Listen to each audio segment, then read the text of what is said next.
الحمد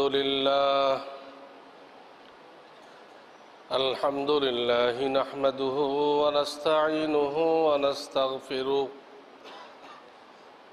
ونؤمن به ونتوكل عليه ونعوذ بالله من شرور أنفسنا ومن سيئات أعمالنا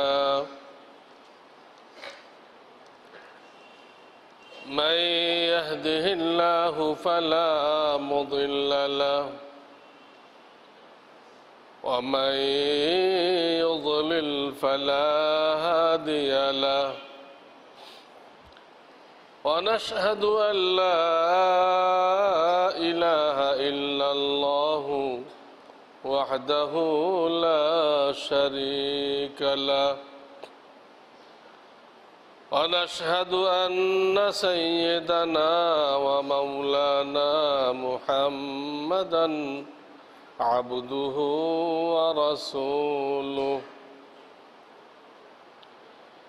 صلى الله تعالى عليه وعلى آله وأصحابه وبارك وسلم أما بعد فأعوذ بالله من الشيطان الرجيم بسم الله الرحمن الرحيم يا أيها الذين آمنوا اتقوا الله وكونوا مع الصادقين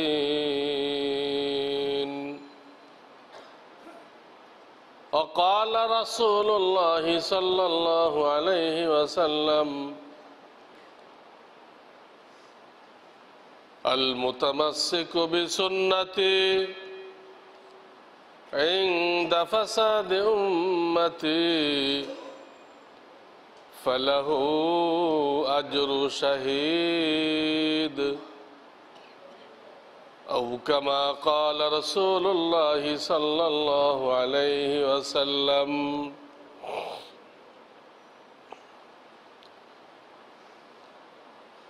बुजुर्गान मोहतरम हज़रात उलमाए किराम सुलहाए इज़ाम আমার নবীজি সাল্লাল্লাহু আলাইহি সাল্লামের সুন্নতের আশিক মুসলমান ভাইরা,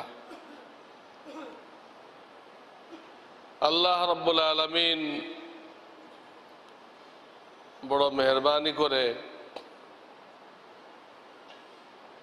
আমাদেরকে তার ঘরে তার আলোচনা শোনার জন্য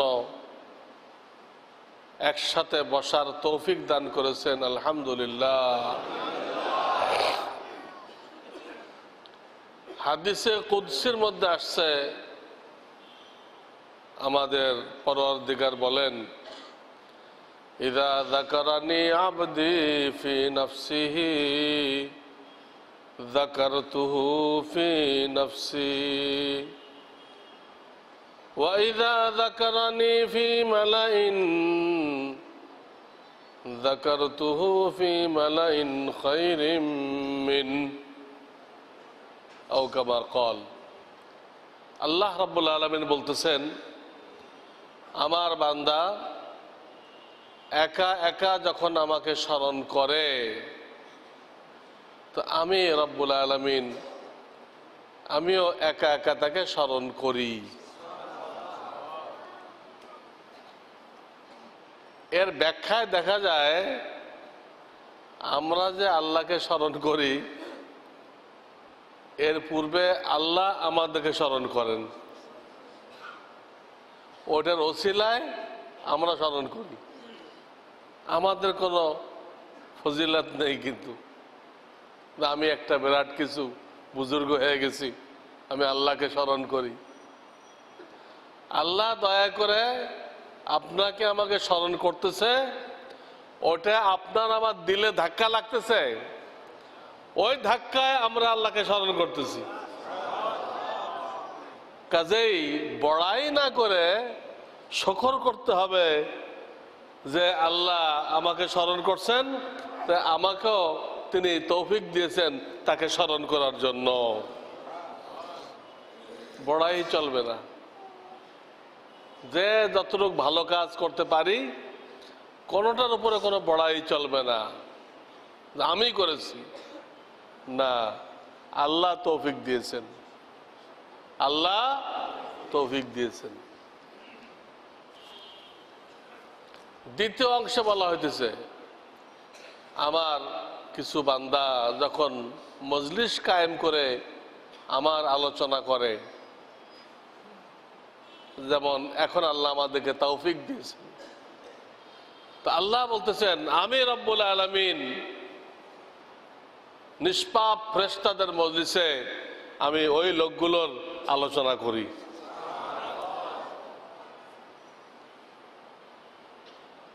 নিষ্পাপ ফেরেশতাদের মজলিসে আল্লাহ আমাদের আলোচনা করেন। এর ব্যাখ্যায় বলতেছে, ফেরেশতাদের মজলিসে আমাদের আলোচনা করার আগে আল্লাহ আমাদেরকে মাফ করে নেন। গুনাহগার রেখে, পাপী রেখে ওই অবস্থায় ফেরেশতাদের মজলিসে আমাদের আলোচনা করেন না, তার আগে আমাদেরকে কি করেন? মাফ করে দেন। আল্লাহু আকবার। কারণ আল্লাহ সবসময় দেখাইতে চাইছেন যে আমার সৃষ্টির মধ্যে এই ইনসান হলো এক নম্বর, তা দেখাইতে চাইছেন। যে কারণে প্রথম দিন সমস্ত মাখলুককে দিয়ে, যার মধ্যে শ্রেষ্ঠ ছিল ফেরেশতা, তাদেরকে দিয়ে সেজদা করাইছেন, করাইছেন না? করে এই মাখলুকের শ্রেষ্ঠত্ব, ইনসানের শ্রেষ্ঠত্ব আল্লাহ রব্বুল আলামিন নিজেই প্রকাশ করেছেন। এবং তিনি এমন একটা সিস্টেম চালু করছেন শরিয়াতে, যে ফেরেশতারা আমাদের ব্যাপারে সবসময় ভালো রিপোর্ট দিচ্ছে। নেক লোকদের ব্যাপারে, নামাজিদের ব্যাপারে ভালো রিপোর্ট দিচ্ছেন।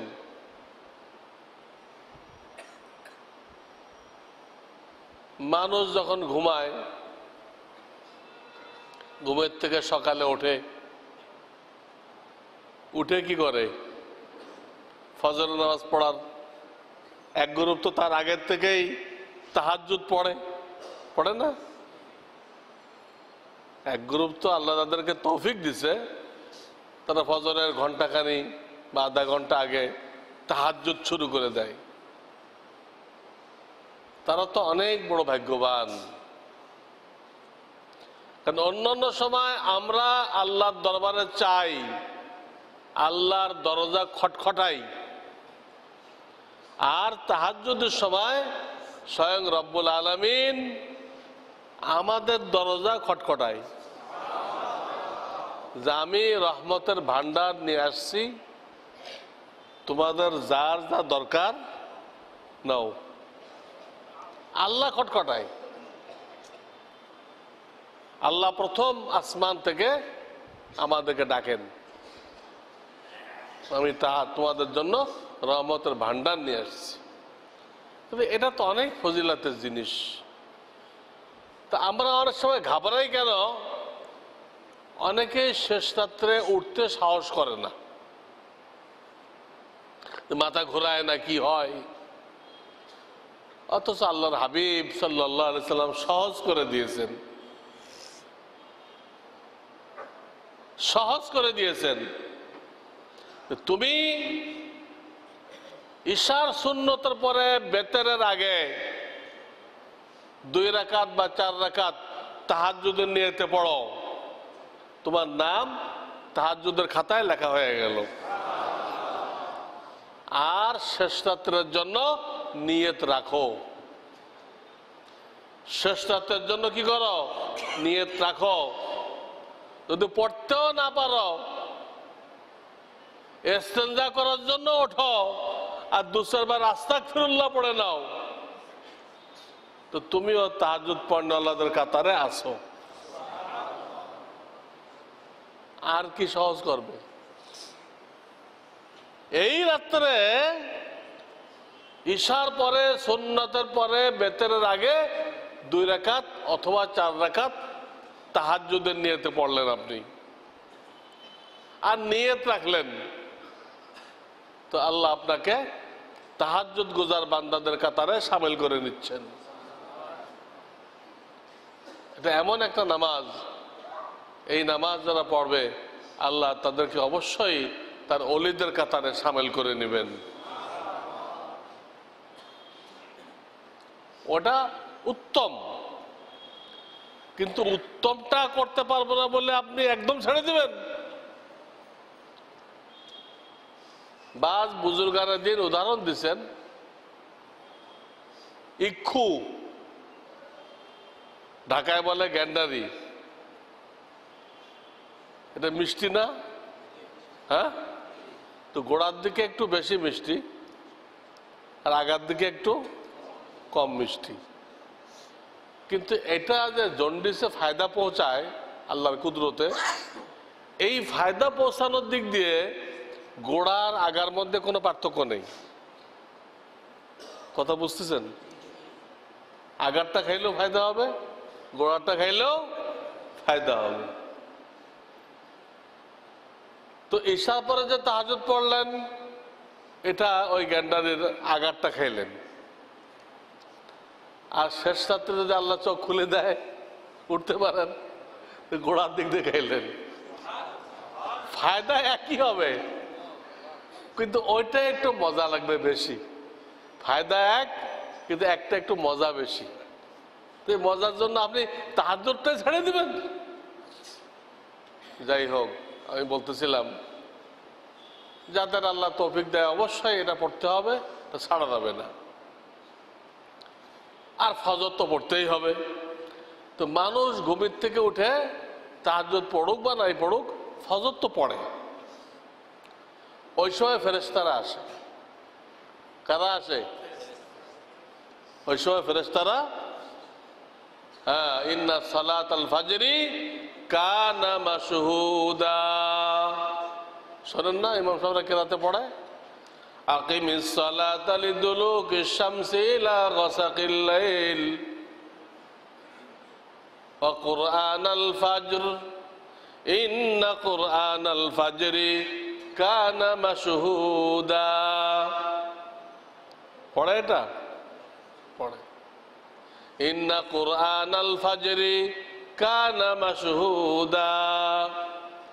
ফজরের নামাজে দলে দলে লক্ষ লক্ষ ফেরেশতা আল্লাহর পক্ষ থেকে নাজিল হয়।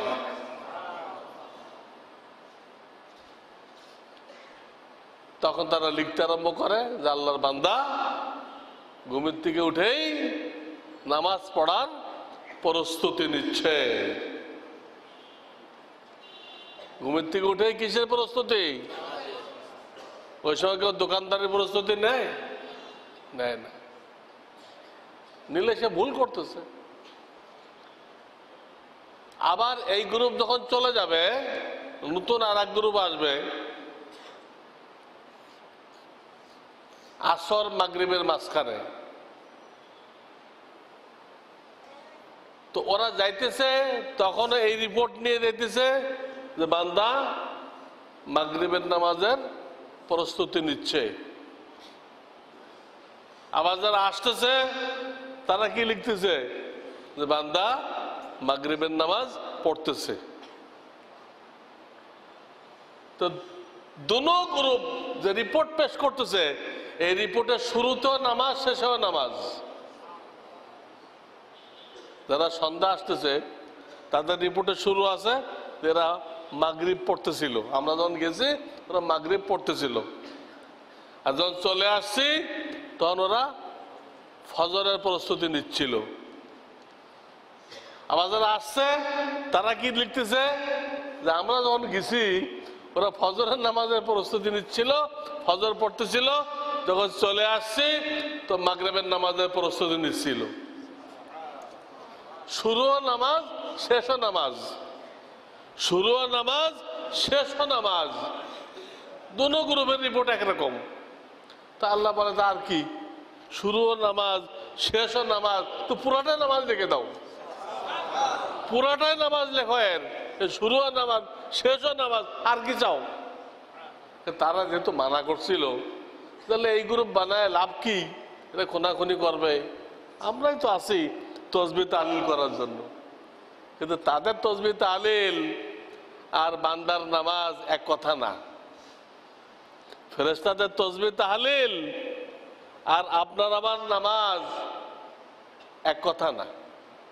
কারণ ফেরেশতার মধ্যে গোনার কোনো খায়েশ, গোনার কোনো ইচ্ছা, গোনার কোনো চাহিদা, গোনার কোনো শক্তি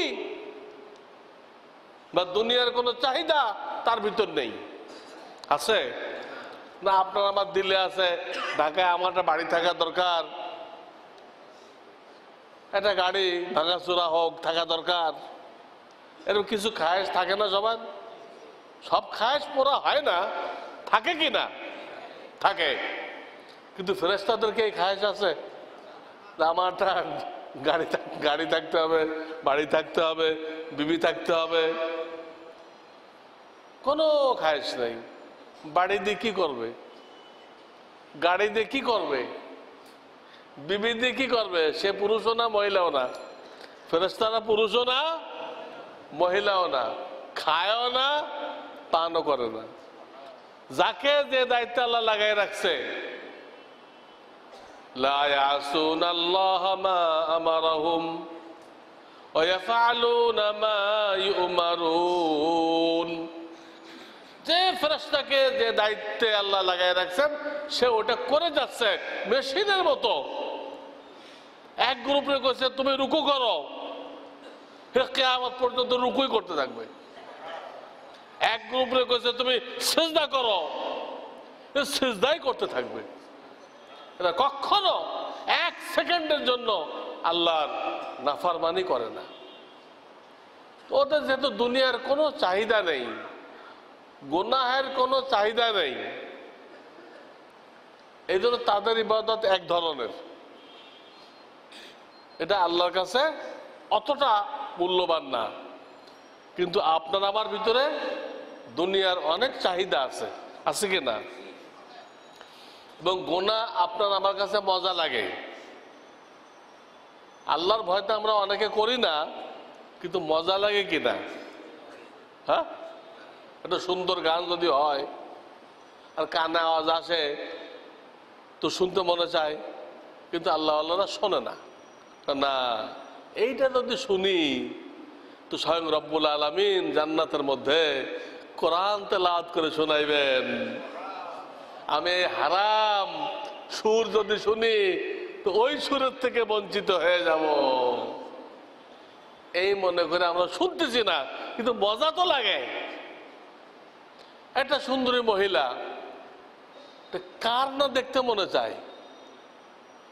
কিন্তু যারা আল্লাহকে ভয় করে সে এই জন্য দেখতেছে না যে আমি এই হারাম হারাম হুরগুলো যদি দেখি তা আল্লাহ জান্নাতে যে হালাল হুর রাখছে ওইটার থেকে তো মাহরুম হয়ে যাব, ওইটার থেকে কি থাকবো? তা আমি এটা দেখবো না, চোখে সংযত করতেছে, কিন্তু মজা তো লাগে। আর একজন তার একটা বিল্ডিং বানানোর খুব খায়েশ, টেবিলের নিচ দিয়ে এদিক দিয়ে ওদিক দিয়ে অনেক টাকা আসে, কিন্তু সে আল্লাহর ভয় নিচ্ছে না যে আল্লাহ এই টাকা যদি আমি নেই বেতনের বাইরে তা আমার জান্নাতের বিল্ডিং কি হয়ে যাবে? ক্যান্সেল হয়ে যাবে। এই দুনিয়ার পোড়ামাটির বিল্ডিং হারাম পয়সা যদি বানাই, হারাম পয়সা দিয়ে, তো স্বর্ণ আর রূপা দিয়ে আল্লাহ যে বিল্ডিং বানায় রাখছেন ওটা কি হয়ে যাবে? ক্যান্সেল হয়ে যাবে। তাই আমি কষ্ট করে হইলো বিল্ডিং বানাই দিছে না, দরকার নাই। জান্নাতটা ক্যান্সেল করে দুনিয়াটা আমার দরকার নেই। তাহলে বোঝা গেল ফেরেশতাদের ইবাদত আর আমাদের ইবাদত এক না। তাদের কোনো চাহিদা নেই, গুনাহ করার যোগ্যতাও নেই, গুনাহ করার যোগ্যতাও নেই, শক্তিও নেই।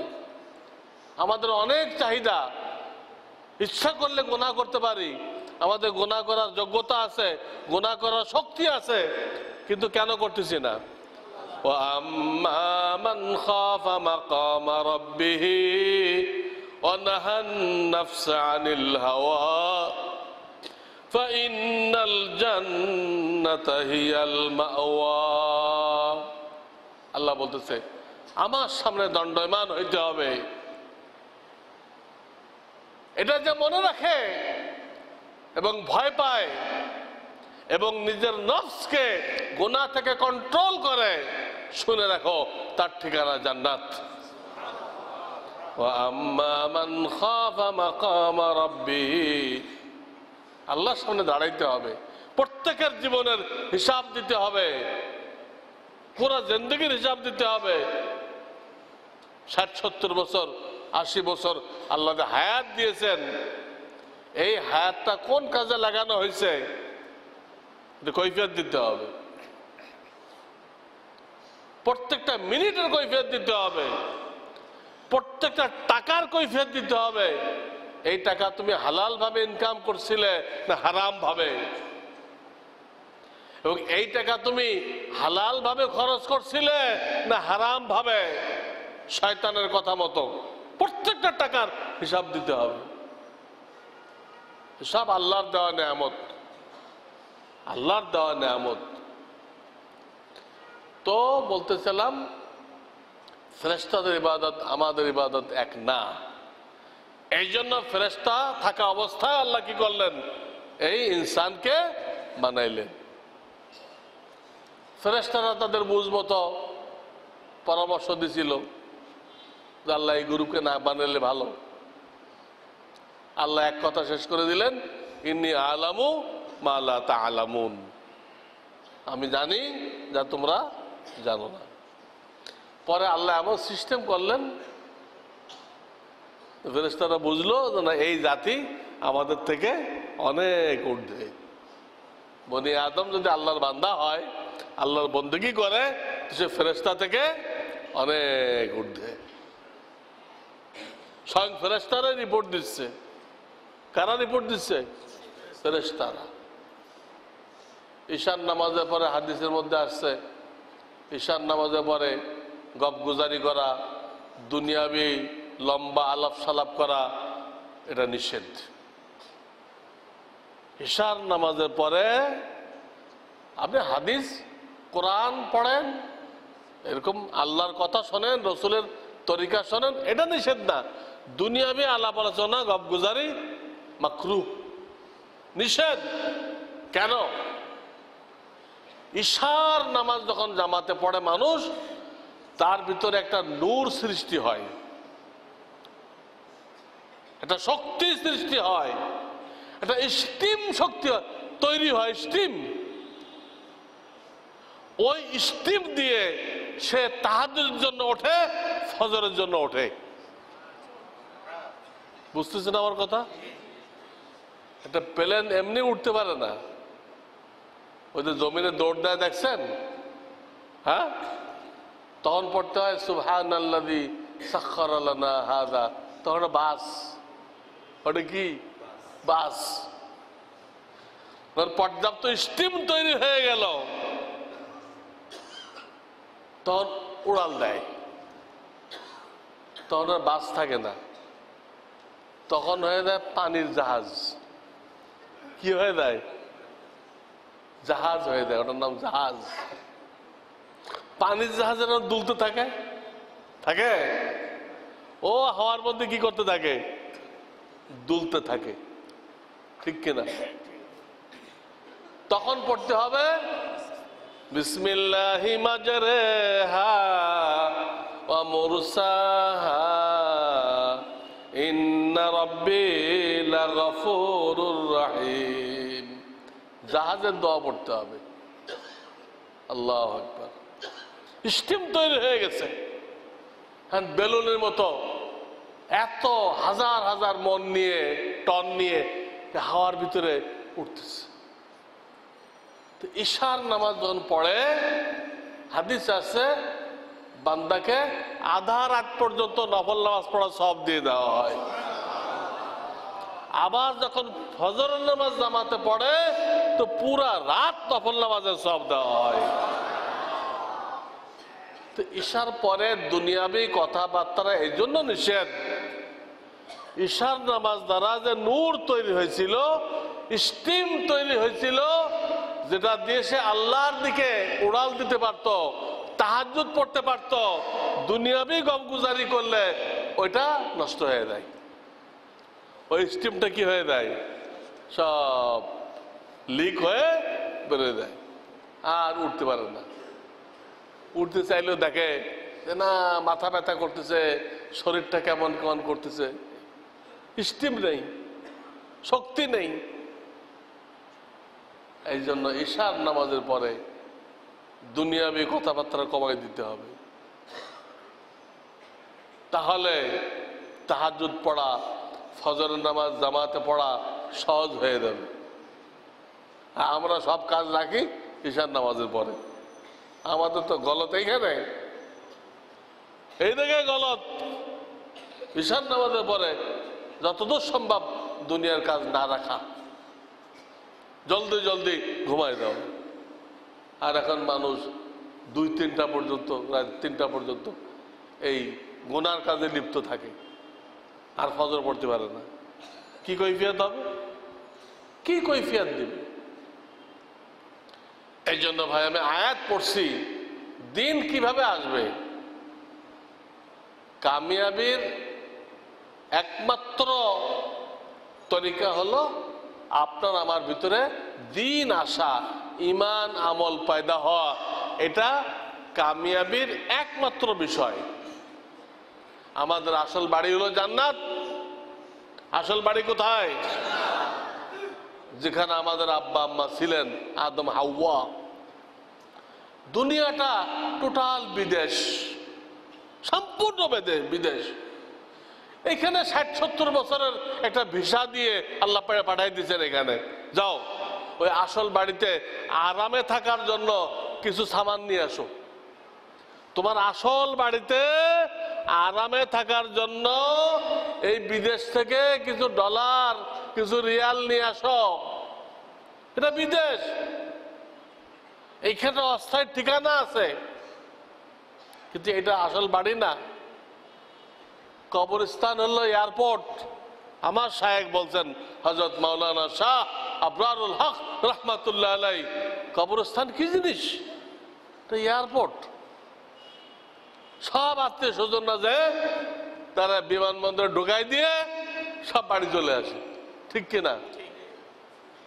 ওইখান থেকে বিমানে উঠে কোথায় যাবে ওটা তার একা একা করতে হবে, ঠিক কিনা? সেই কবরের কিনারা পর্যন্ত আত্মীয় স্বজন সবাই থাকবে, আপনাকে কান্দে করে নিয়ে যাবে, কান্দে করে নিয়ে যাবে।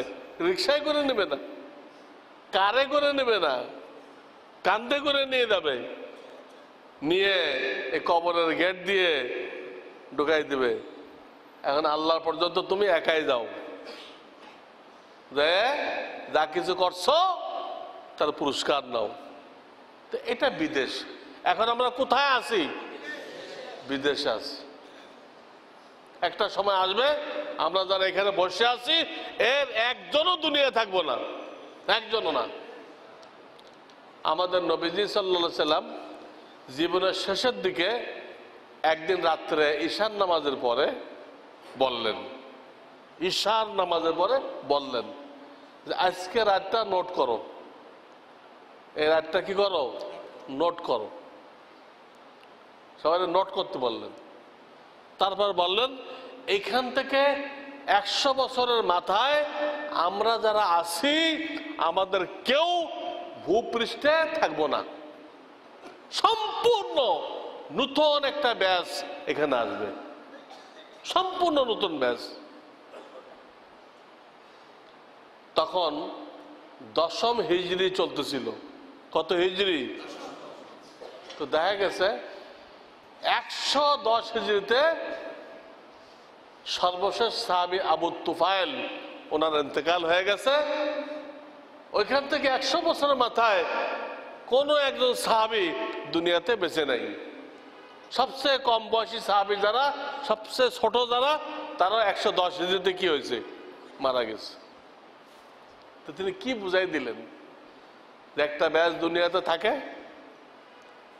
ওরা এক সময় সবাই চলে যায়, সম্পূর্ণ নতুন আর একটা ব্যাচ দুনিয়াতে আসে। এখন আমরা আছি, আমরা আলোচনা করতেছি, শুনতেছি। যদি 100 বছরের মাথায় আসেন, দেখেন এই চেহারা একটাও থাকে কিনা। এখন তো চেহারাগুলো দেখা দিতেছে, একটাও থাকবে তখন? না আমরা তাদেরকে দেখছি, না তারা আমাদেরকে দেখছে, ঠিক কিনা? আমরা চলে গেছি, ভিসা শেষ, ভিসা শেষ। দুনিয়ার ভিসা তো বাড়ানো যায় দরখাস্ত করে, কিন্তু আল্লাহ যে ভিসা দিচ্ছেন এখানে বাড়ানোর সুযোগ রাখেন নাই। এখানে ওয়ালা ইউআখিরাল্লাহু নাফসান ইযা জাআ আজালুহা আল্লাহু খাবীরুম বিমা তা'মালুন। সূরা মুনাফিকুনের শেষ আয়াত। আল্লাহ বলতেছে তোমরা মৃত্যুর সময় দরখাস্ত করবা, আল্লাহ একটু সময় আমাকে দেওয়া হোক, ফাসাদ্দাকা, একটু দান খয়রাত করে আসি, ওয়া আকুম মিনাস সালিহিন, একটু নেক হয়ে আসি, আল্লাহওয়ালা হয়ে আসি, একটু সময় আমাকে দেওয়া হোক। কি জবাব হবে আল্লাহ আগেই কোরআনে বলে দিচ্ছেন, ওয়ালা ইউআখিরাল্লাহু নাফসান ইযা জাআ আজালুহা। লান দিয়ে বলছেন, লা দিয়ে না। লার লান পার্থক্য কি? লা মানে না, আর লান মানে কশ্চিন কালেও না। এই যে মৃত্যুর সময় কিছু টাইম চাইবা, কশ্চিন কালো তোমাকে সময় বাড়াই দেওয়া হবে না, সময় বাড়ানো হবে না। ওই সেকেন্ডে আগেই লিখে দেওয়া হয়েছে তোমাকে মৃত্যুবরণ করতে হবে, দুনিয়ার কেউ ঠেকাইতে পারবে না। বড় বড় হার্টের ডাক্তার হার্ট অ্যাটাক করে মারা দিচ্ছে, সারা জীবন লোকের হার্ট অ্যাটাকের চিকিৎসা করছে, হে হার্ট অ্যাটাক করে মারা গেছে। কি করব? তার হাতে কিছুই নেই, কিছুই নেই, সব আল্লাহর হাতে। কাজেই এই যে বিদেশে আমরা আসি, এখান থেকে কেন পাঠানো হয়েছে? দিন নিতে হবে। ওইটাই ডলার, ওইটাই রিয়াল, ওইটাই পাউন্ড, ওইটাই ইউরো। দিন, সে দিন আসার তরিকা এই এখন যে বসে আছেন, এটা হলো দিন আসার তরিকা। সাহাবায়ে কেরাম যে দিনদার হয়েছিলেন, স্বর্ণ মানব হয়েছিলেন, কিভাবে? আল্লাহ রসুলের সোহবত থেকে, আল্লাহ রসুলের সোহবত থেকে তারা সাহাবী হয়েছেন,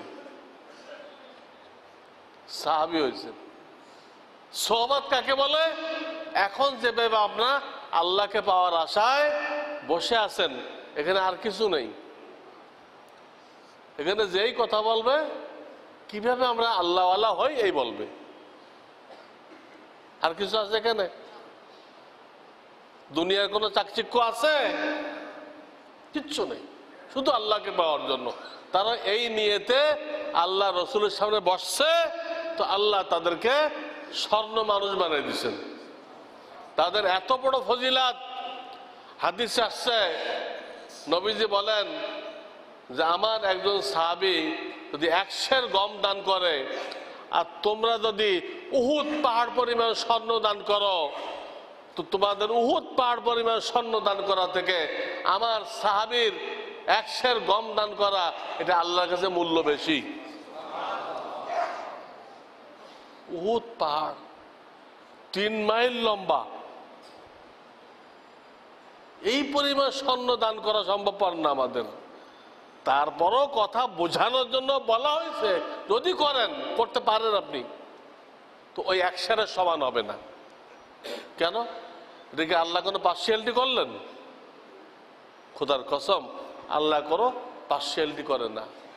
আল্লাহর কাছে কোনো খানদানের দাম নেই, আল্লাহর কাছে কোনো চেহারার দাম নেই, আল্লাহর কাছে কোনো বংশের দাম নেই, আল্লাহর কাছে কোটিপতির দাম নেই। ইবাদত বন্দেগীর দাম, ঈমান আমলের দাম। কিসের দাম? এই যে সূরা ফাতিহায় আনআমতা আলাইহিম বলা হয়েছে, সিরাতে মুস্তাকিমের ব্যাখ্যায় কি বলা হয়েছে? আনআমতা আলাইহিম। আল্লাহ আমাকে সিরাতে মুস্তাকিমে কায়েম রাখো, এই কথা বলে আল্লাহ নিজেই ব্যাখ্যা দিচ্ছেন। অর্থাৎ নবী এবং সাহাবীদের রাস্তায় আমাকে চালাও। নবী এবং সাহাবী, গায়রিল মাগযুবি আলাইহিম ওয়ালাদ-দাল্লিন। আল্লাহ দয়া করে ইহুদি খ্রিস্টানদের রাস্তায় আমাকে যাইতে দিও না। এলো সিরাতে মুস্তাকিমের ব্যাখ্যা। নবী এবং সাহাবীদের রাস্তায় চালাও, তাদের রাস্তায় কায়েম রাখো। ইহুদি খ্রিস্টানদের রাস্তায় আমাকে যাইতে, আমি যে কথা বলতে চাই, এই সাহাবীরা কারা? এরা সব ও মূর্তি পূজকের সন্তান, আওলাদ। কার আওলাদ? মূর্তি পূজকের আওলাদ। তারা সিরাতে মুস্তাকিমের ব্যাখ্যা হয়ে গেল, তারা আনআমতা আলাইহিম হয়ে গেল, তারা সূরা ফাতিহার মধ্যে ঢুকে গেল। আর ইহুদ খ্রিস্টান সব নবীর আওলাদ, ইসহাক নবীর আওলাদেরা।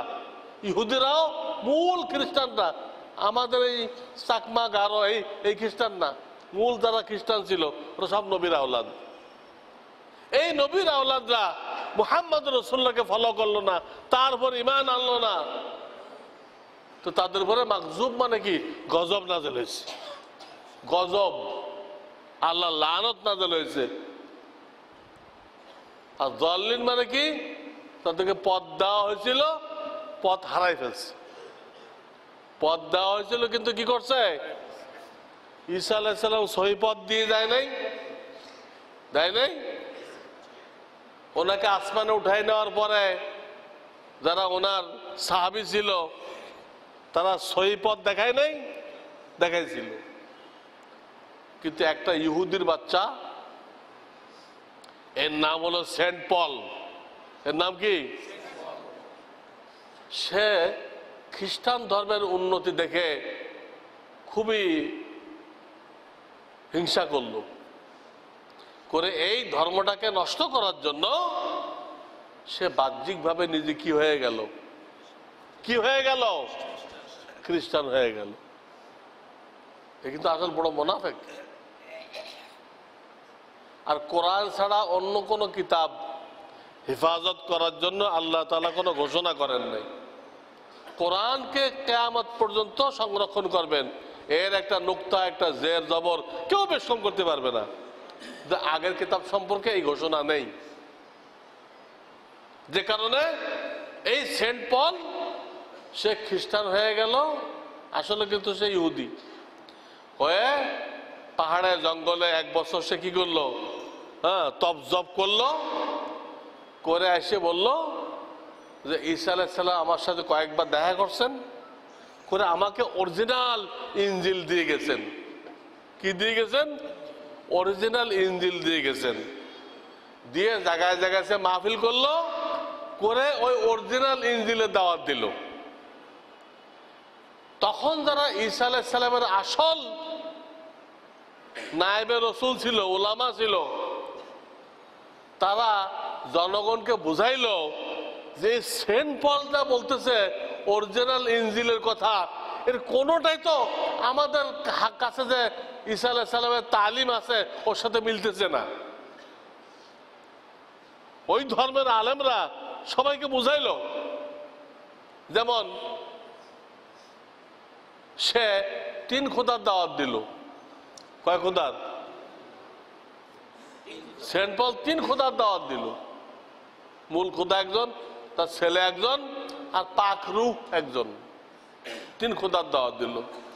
আসল আলেমরা বললো যে না, আমাদের কিতাবে তো 1 খোদার কথা বলা হয়েছে, কোনো 3 খোদা তো নেই, 3 খোদা তো নেই, ওটা গলত। তারপরে সেন্ট পল বলল এত নামাজ রোজা করার দরকার নেই, এত নামাজ রোজা যারা করবে, হ্যাঁ, যাকাত দিবে, হজ করবে, দাড়ি রাখবে, এদের উপরে আল্লাহ লানত। ইবাদত বন্দেগী করলে তার উপর কি? আল্লাহ লানত। কি করতে হবে? সে বলল একটা কথা বিশ্বাস করতে হবে যে ঈসা আলাইহিস সালাম আল্লাহর বেটা ছিলেন, তিনি সারা বিশ্বের মানুষের পাপ মোচনের জন্য শূলিবিদ্ধ হয়ে উনি মারা গেছেন। এই একটা কথা বিশ্বাস করতে হবে, সে মুক্তি পেয়ে গেল। এইটাও তারা প্রতিবাদ করলো, যেটা গলত কথা। ঈসা আলাইহিস সালামকে তো শূলি দেওয়া হয় নাই, ওনাকে তো আল্লাহ আসমানে তুলে দিয়েছেন, উনি তো কিয়ামতের আগে আবার আসবেন, নবী হিসেবে না, শেষ নবীর উম্মত হিসেবে আসবেন, ইসলাম ধর্ম প্রচার করবেন, বিবাহ করবেন, সন্তান হবে, হজ করতে যাবেন, হজ করে মদিনা যাবেন রসুলের কবর জিয়ারত করতে, ওখানে ইন্তেকাল করবেন।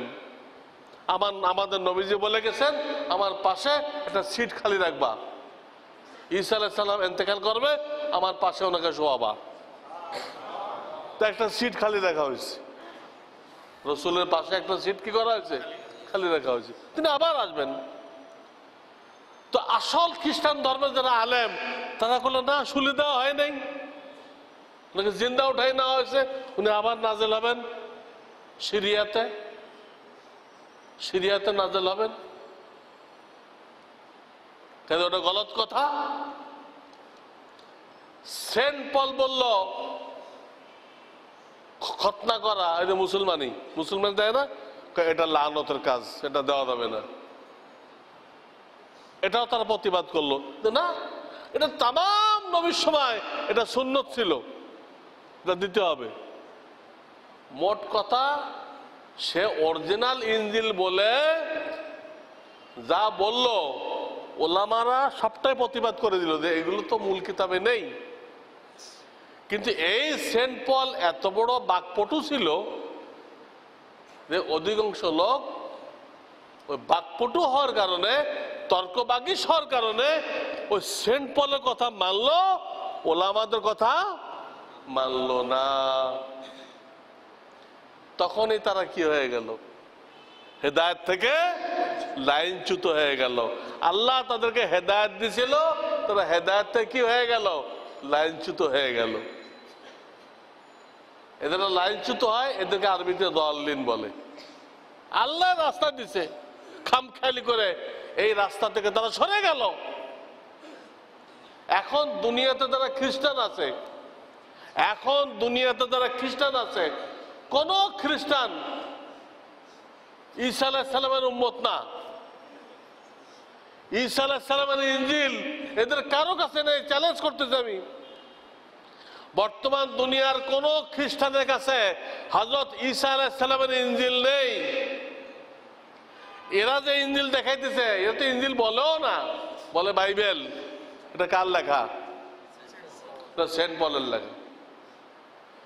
এই জন্য বাংলাটা খুলে দেখেন, এখানে জায়গায় জায়গায় লেখা আছে পৌল বলেন, পৌল বলেন। এই পৌলকে, সেন্ট পলকে, হ্যাঁ, উর্দুতে বলে সেন্ট পলিস, উর্দুতে বলে সেন্ট পলিস, আর বাংলা বলে পৌল।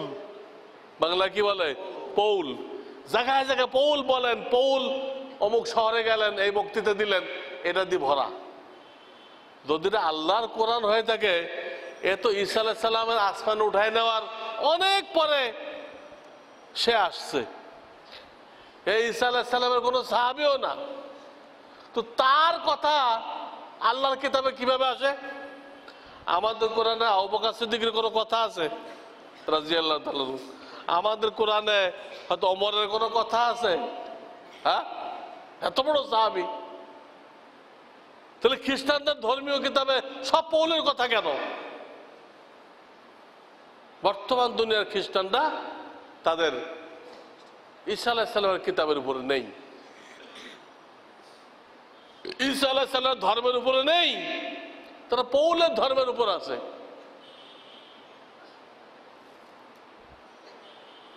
অরিজিনাল ধর্ম শেষ। আল্লাহ কোরআনকে রক্ষা করছেন, তা না হলে কোরআন নাজেল হওয়ার পরও কিন্তু পৌল তৈরি হয়েছে। কোরআন নাজেল হওয়ার পরে যুগে যুগে কি তৈরি হয়েছে? অনেক পৌল তৈরি হয়েছে, হয়েছে কিনা? ওলামার একটা কইছে, ওই পৌলরা আর একটা কইছে, কইছে কিনা? অনেক পাবলিক ওলামাদেরটা মানে নাই, কারটা মানছে? আমাদের জামানাতে পৌল তৈরি হয়েছে, এই পৌলেরটা মানছে, মানে ইমান আমল সব নষ্ট করছে। ওলামারা কইতেছে কোন নবী গুনাহ করে নাই। ওলামারা কি বলতেছে? কোন নবী গুনাহ করে নাই, নিষ্পাপ। আরে পৌলরা কি কইছে? আমাদের জামানার পৌলরা কি কইছে? প্রত্যেক নবী 4 থেকে 5টা গুনাহ কবিরা করছে। পড়ে দেখেন তাদের বই পুস্তক, আপনাদের কাছে আছে, অনেকের কাছে। তাহলে জনগণ আলেমদের কথা না মেনে এই পৌলের কথা মানছে কিনা? আমাদের জামানার পৌল। আলেমরা কইতেছে সাহাবীদের দোষ চর্চা করা যাবে না, তাদের 2-1 দ্বারা টুকটাক গোনা হয়েছে, টুকটাক গোনা হয়েছে 2-1 দ্বারা 2-1টা, কিন্তু আল্লাহ তাদেরকে দিয়ে এত বড় কুরবানি করাইছেন যে আল্লাহ মাফ করে দিচ্ছেন। তাদের কুরবানি দেখেন, যখন আল্লাহ বললেন ইসলাম কায়েম করার জন্য তোমাদের আর মক্কায় থাকা চলবে না, হিজরত করে কোথায় যেতে হবে? মদিনায় যেতে হবে। এই মক্কা থেকে যে লোকগুলো গেল, প্রত্যেকের কম বেশি বাড়ি আছে, জমিন আছে, হ্যাঁ, বিভিন্ন আরাম আয়েশের উৎস আছে, ব্যবসা আছে, সব ছিল। কিন্তু আল্লাহর একটা আদেশের কারণে এই ঘর বাড়ি বাগ বাগান জমিন সব ছেড়ে তারা ফকির হয়ে কোথায় চলে গেল? মদিনায় চলে গেল। নবীজি এই মুহাজির গুলোকে নিয়ে এক এক আনসারীর বাড়িতে লজিং দিলেন। কি কয়ে? এইটা তোমার ভাই বানাই দিলাম, এই মুহাজিরটা তোমার ভাই, এই মুহাজিরটা তোমার ভাই, ভাই বানাই দিলেন। ভাই বানাই দেওয়ার কারণে আনসারি কি করলো? ওরা বেচারা গরিব মানুষ ছিল, বললো দেখেন আল্লাহ রসুল আপনাকে আমার ভাই বানাই দিচ্ছে, কিন্তু আমার 2টা ঘর আছে, একটা আপনাকে দিয়ে দিলাম, আমার 2টা বাগান আছে, একটা আপনাকে দিয়ে দিলাম, আমার 2টা বিবি আছে, আপনি কোনটা পছন্দ করেন বলেন, ওইটা আমি তালাক দিব, তালাক দেওয়ার পরে ইদ্যত চলে গেলে আপনি এটা বিয়ে করে নেবেন, এই প্রস্তাব দিছে। কিন্তু আল্লাহ এই মুহাজিরগুলো দিল, অনেক বড় দিল দিছিল, তারা এইগুলো গ্রহণ করে নাই। তারা বললো বারাকাল্লাহ বারাকাল্লাহ, আল্লাহ তোমাদেরকে আরো বরকত দিক, এগুলো আমার দরকার নেই, আমরা মক্কার সন্তান, আমরা ব্যবসা বুঝি, আমাদেরকে একটা মার্কেট দেখাই দাও, আমাদেরকে মার্কেট দেখাই দাও, দেখবা আমার বাড়িও হয়ে গেছে, বাগানও হয়ে গেছে, বিবি হয়ে গেছে, মার্কেট দেখাই দাও। কিন্তু আনসারীরা তো কুরবানি করছ, এরা ফকির হয়ে চলে গেছে। এই জন্য কোরআনের প্রায় আয়াতে দেখবেন যেখানে মুহাজিরদের আলোচনা আছে ওর সাথে ফুকারা শব্দ আছে, লিল ফুকারাইল মুহাজিরিন। যেখানে মুহাজিরদের আলোচনা ওর সাথে কি আছে? ফুকারা। ফুকারা কিসের বহুবচন? ফকির। কিসের বহুবচন? ওদের টাইটেল হয়ে গেছে ফুকারা। আমি বলতে চাইতেছি কুরবানি কি, তাদের কুরবানিটা দেখেন, একটা আদেশের উপরে সব ফেলে দিয়ে চলে গেল। আর আপনাকে আমাকে বলা হয়েছে ভাই 3 দিনের জন্য নাম লেখান, চলেন আল্লাহর রাস্তায় যে ইমান শিখি 3 দিনের জন্য। আপনার বাড়িও ঠিক থাকবে, আপনার গাড়িও ঠিক থাকবে, আপনার দোকানও ঠিক থাকবে, আপনার ব্যবসাও ঠিক থাকবে, আপনার ছেলেমেয়েও ঠিক থাকবে, সব ঠিক থাকবে, আর সে সব আপনি পাবেন। কিন্তু আমরা পারতেছি না। শয়তান বলতেছে না, তুমি চলে গেলে তোমার মেয়েটা কাঁদবে, তোমার ব্যবসাটা নষ্ট হয়ে যাবে, এসব বলতেছে আমরা, ঠিক কিনা?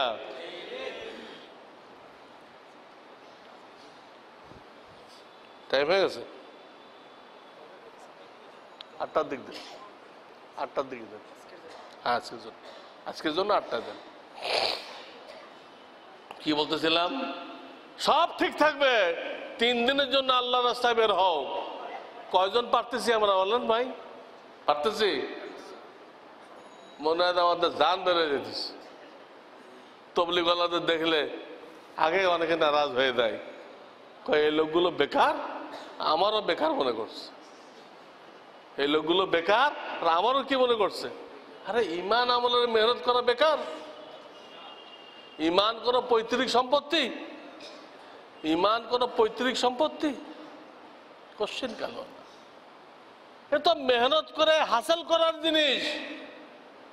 যে মেহনত করবে সে ইমান পাবে। আব্দুল্লাহ ইবনে উবাই মুনাফিকদের হেড ছিল, হেড অফ দ্য ডিপার্টমেন্ট মুনাফিকদের। তার ছেলে, তার নাম আব্দুল্লাহ, হে মুমিনদের একজন নেতা ছিল। মুনাফিকের ঘরে মুমিন পয়দা হয়েছে, আবার মুমিনের ঘরেও মুনাফিক পয়দা হয়েছে। নূহ আলাইহিস সালাম মুমিন ছিল না? ছিল। তো তার ঘরে কিনান পয়দা হয় নাই?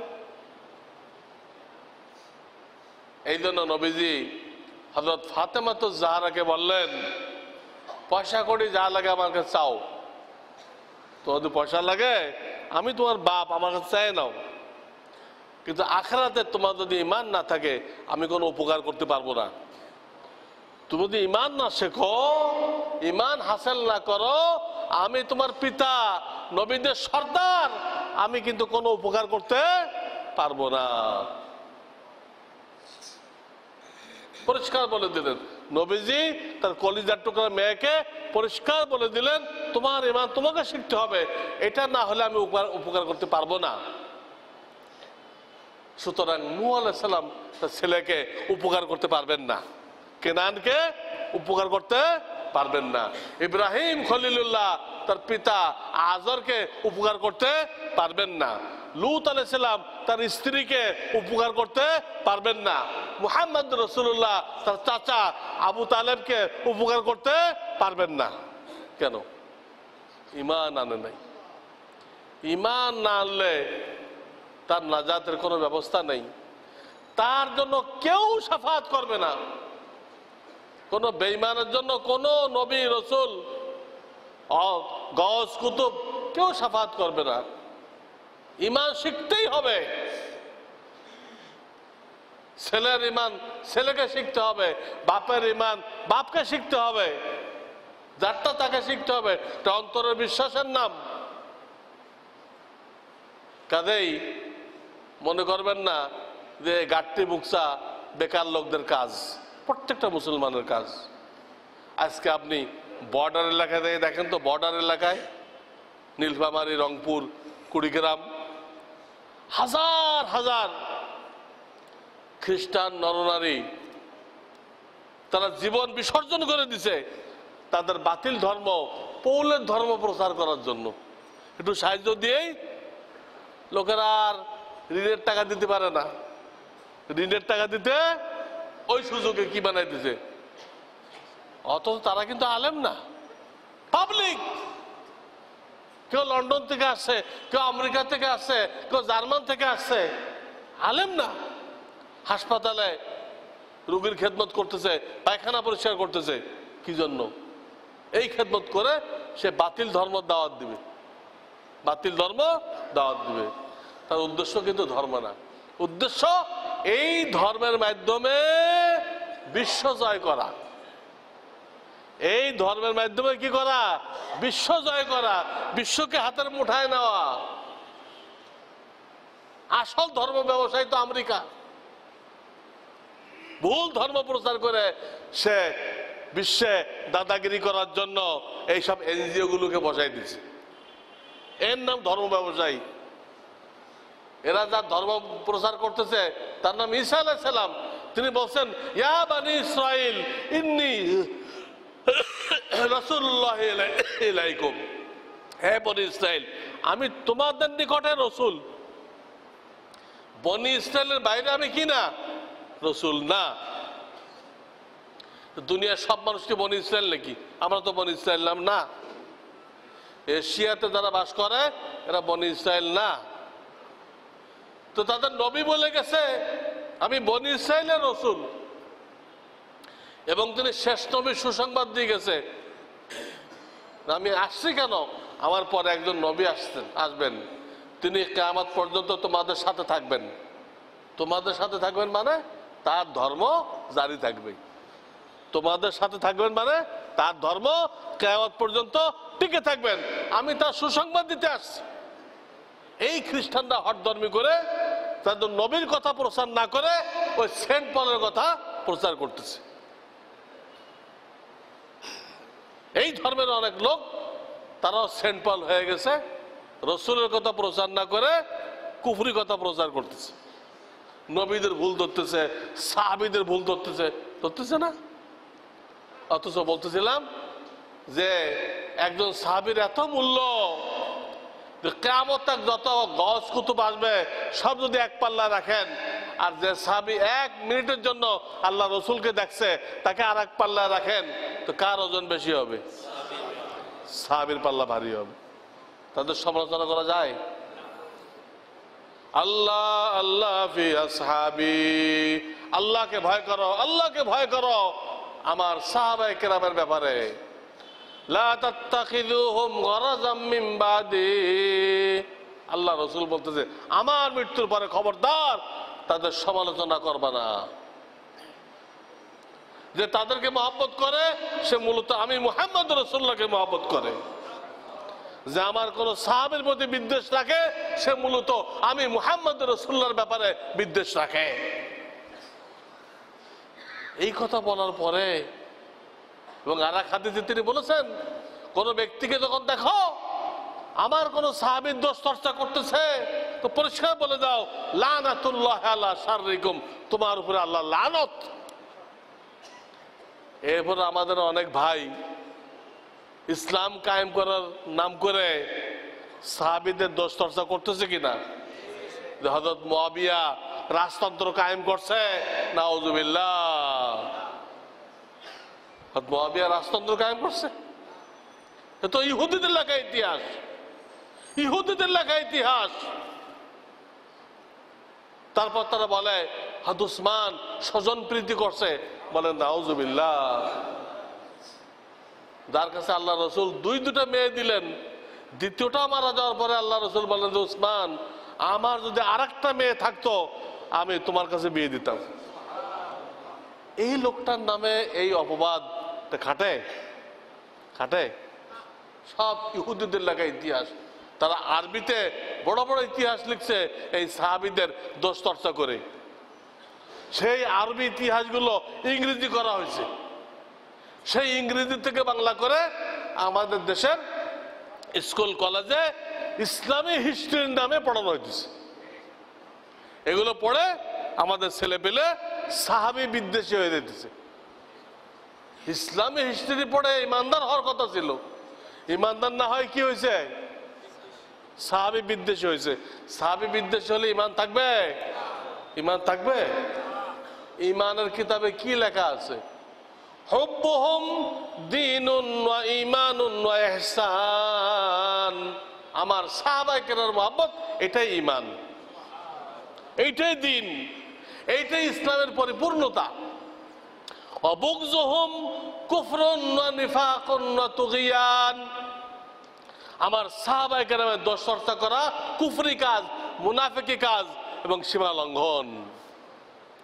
আজকে আপনার আমার ছেলে পেলে ইসলাম কায়েম করার নাম করে সাহাবীদের দোষ চর্চা করতেছে না?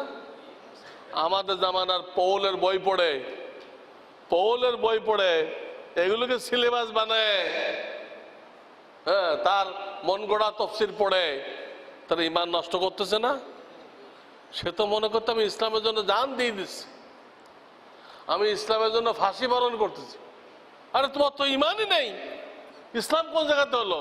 ইমান ছাড়া কি ইসলাম হয় নাকি? যত আপনি ফাঁসিতে ঝোলেন আর শহীদ হয়ে যান, যদি ইমান না থাকে এই শহীদের কোনো দাম আছে? এই শহীদের দ্বারা কোনো আখিরাতে ফায়দা হবে?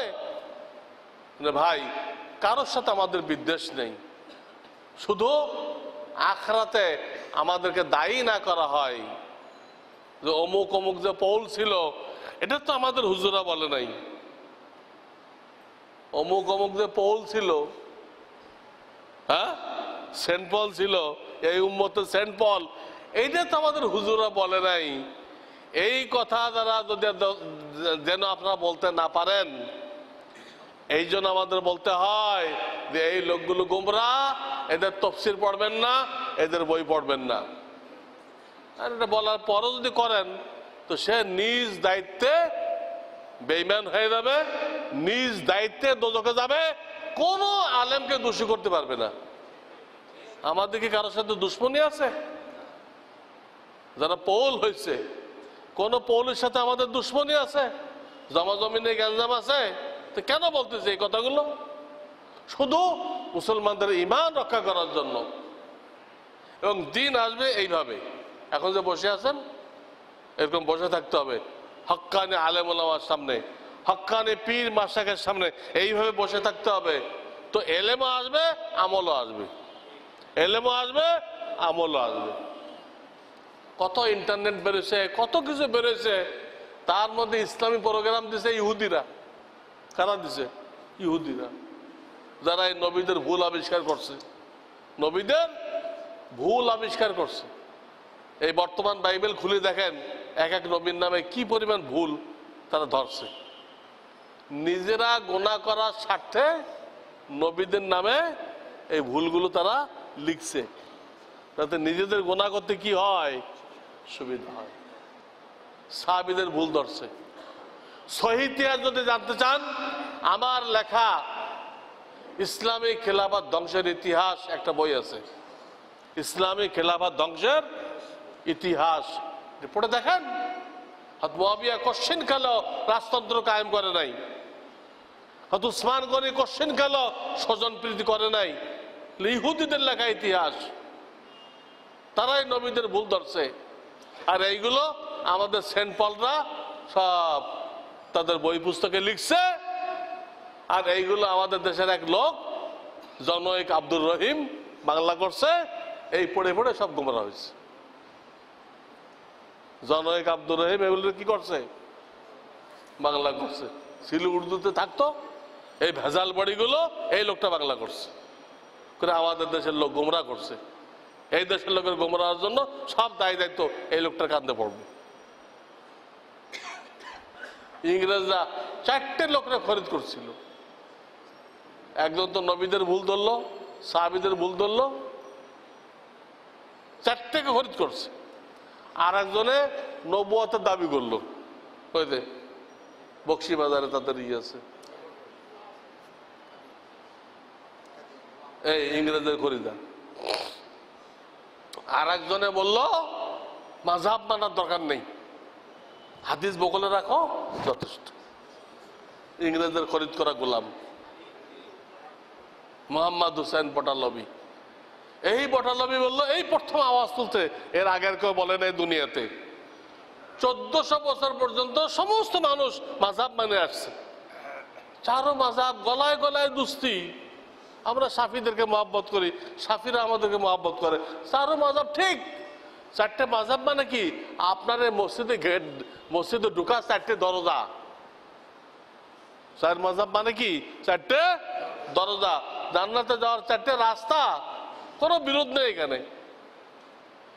এই ইংরেজের খরিদাই লোক এই বললো মাযহাব মানার দরকার নেই, হাদিস বগলে রাখো। অথচ এই হাদিসগুলো যারা লিখছে তারা তো এই কথা বলে নাই। তারা কেউ তারা বলছে না আমাদের বুখারী মোগলে রাখো, ইমাম মানার দরকার নেই, তারা কেউ কইছে? তারা বলে নাই। এদের বলার কি অধিকার আছে? অথচ হাদিসের কিতাবে বহু হাদিসে এরকম আছে যে রহিত হয়ে গেছে। কি হয়ে গেছে? তারা তো 23 বছরে যা ঘটছে যদি সনদ ঠিক থাকে, বর্ণসূত্র সব লিখে দিছে, বুঝলেন নাই? তা আপনি যখন হাদিস রিসার্চ করবেন, তা আপনাকে কে বলে দিবে যে এটা হয়ে গেছে, রহিত হয়ে গেছে? কে বলে দিবে? কে বলে দিবে? পাবলিক যদি একা হাদিস রিসার্চ করে সে গোমরা হয়ে যাবে। কারণ কোনটা রহিত হয়ে গেছে কোনটা রহিত হয় নাই সে বুঝতে পারবে না। সে ওইগুলো নিয়ে ঝগড়া করে, হুজুর এই বারবার হাত তোলেন না কেন? আমি তো বুখারীতে পড়লাম আছে, কিন্তু আপনি আর একটা হাদিস পড়েন নাই যে এটা রহিত হয়ে গেছে। বারবার হাত তোলা কি হয়ে গেছে? রহিত হয়ে গেছে। এই ইংরেজদের আর এক লোক। আর চতুর্থ লোক কি দিল? এই যত মাজার পূজা দেখতেছেন না, মাজার পূজা জশ্নে জুলুসে, এই ইংরেজদের আর এক লোক, তার নাম আহমদ রেজা খান। ইন্ডিয়ার এক জায়গায় জন্মগ্রহণ করলো, ওই জায়গার নাম হলো উল্টা বাস বেরেলি। উল্টা বাস বেরেলি। মিলাদ না পড়লে কাফের, তবলিগ করলে কাফের, উলামায়ে দেওবন্দ কাফের, আশরাফ আলী কাফের, মৌলভী গঙ্গুহি কাফের। এসব এই লোকটা খুঁজছে। এদের থেকে আমাদেরকে দূরে থাকতে হবে। আল্লাহ তাআলা আমাদেরকে হেদায়েতের উপরে কায়েম রাখেন। যাদের উযু করা দরকার আজানের মধ্যেই উযু করে আসেন। আটটা এলান আগামী সোমবার